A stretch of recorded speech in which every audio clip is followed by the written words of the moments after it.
Përshëndetje shenja dashit, kjo është panorama i interpretimit javor. Pas lutjes dhe meditimit, kartat i ndava në 4 sfera jetësore të cilat janë gjendja juaj, familja, dashuria, puna dhe një prizëm orakull. Në gjendjen tuaj personale kemi 7 kupat, temperanca, mbreti i monedhave, faqa e shpatave. Kjo javë fillon me një mjegull të brendshme.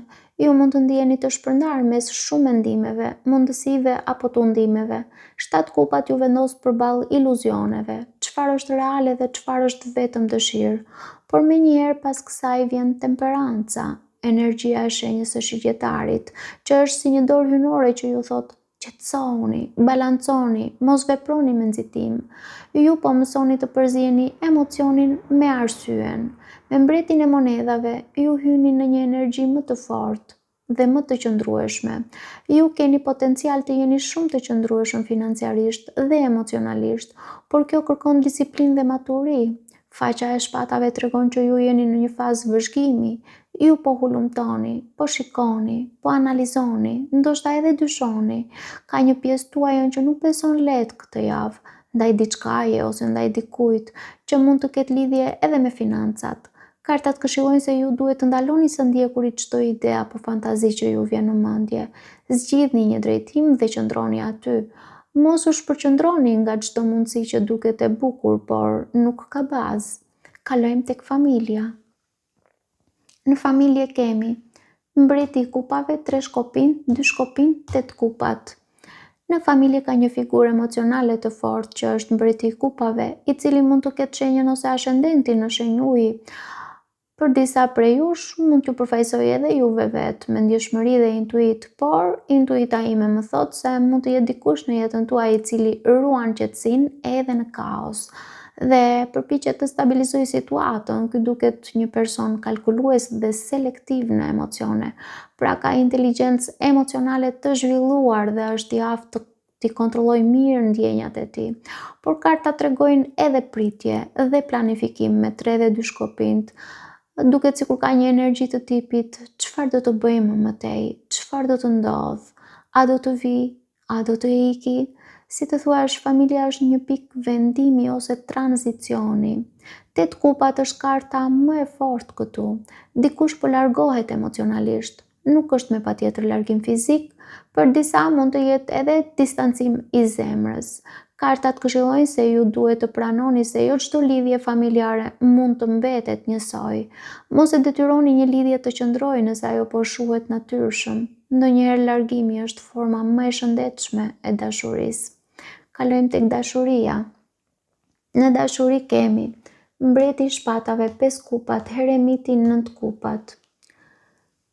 Në dashuri, kjo është një histori që zhvillohet si një rrugtim i brendshëm.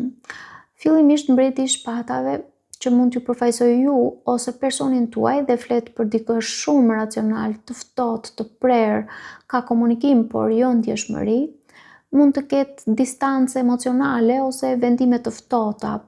Por pastaj vjen 5 kupat, që nënkupton shgënjim, një ndjenjë humbjeje, pendese, faji, dhimbje për atë që mund të ishte. Heremiti tregon tërheqje. Ju ose personi në mendjen ose në jetën tuaj largoheni për të reflektuar. Kjo nuk tregon me patjetër fund, por një tërheqje për të kuptuar në introspeksion. Dhe më pas 9 kupat, që nënkupton dëshirë që plotësohet, por kjo nuk vjen nga jashtë, kjo vjen nga brenda, pra një lloj vetëpërmbushje emocionale. Për disa edhe në mënyrë egoike, kjo vetëpërmbushje emocionale. Për shembull, me mbretin e shpatave nënkuptohet përballje e ashpër verbale ose e prerë dhe e ftohtë. Me 5 kupat, trishtim, me heremitin tërheqje dhe mendime. Dhe në fund, 9 kupat, një lloj krenarie e tipit por po deshe më, unë jam mirë edhe kështu. Pra, kjo do të thotë që ju duhet kaloni përmes një shgënjimi dhe një vetmije për të arritur në një kënaqësi emocionale ose ndoshta për disa, e thënë më pastër, duket sikur do të keni gjithçka, por jo atë që ju dëshironi vërtet. Kartat këshillojnë se ju duhet të ndaloni së kërkuari konfirmim nga tjetri dhe të filloni të mbushni vetveten emocionalisht. Nëse dikush ju ka lënduar, mos u kapni pas asaj që humbi. Shikoni çfarë ende keni. Vetmia juaj këtë javë nuk është bosh, është shërim. Kalojmë tek puna. Në punë kemi Asi i monedhave 5 shkopinj, hëna, kulla. Këtu kemi një fillim shumë të mirë. Asi i monedhave, një mundësi e re, një fillim financiar, një ofertë apo ide që ka potencial real, por menjëherë vjen 5 shkopinjt, që nënkupton konkurrencë, tension, ndoshta konflikt me të tjerët. Hëna sjell paqartësi, gjëra të fshehta, konfuzion, ndoshta mashtrim ose mungesë transparence. Dhe pastaj, bum, kulla, një zbulim i papritur, një shembje e një iluzioni, një e vërtet që del në dritë. Ekspozohet diçka. Kjo nuk është negative në thelb, është çlirim nga diçka e rreme. Kartat këshillojnë se ju duhet të mos besoni verbërisht çdo mundësi që ju ofrohet. Kontrolloni gjithçka, nëse diçka duket shumë e mirë për të qenë e vërtet, ndoshta është e tillë. Kur të vi kulla, mos u tremni, ajo po ju shpëton nga një rrugë e gabuar. Kalojmë në Prism Oracle ku kemi vendosmëri.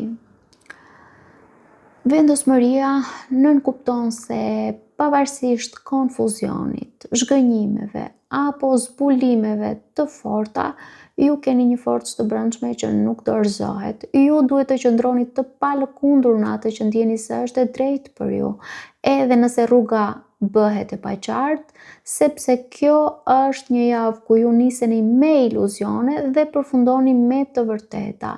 Ju mund të hyni në këtë javë duke mos qenë të sigurt çfarë dëshironi, por dal nga dal jeta ju detyron të shikoni qartë.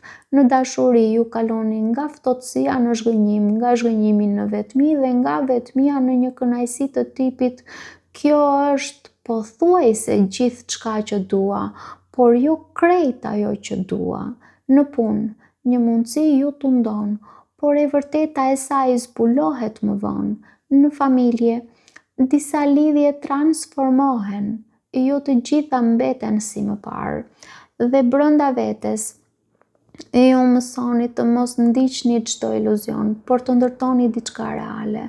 Në fund të javës, më besoni, ju nuk do të jeni më i njëjti person, do të jeni më të kthjellët, do të jeni më të fortë dhe më të vendosur. Paçim!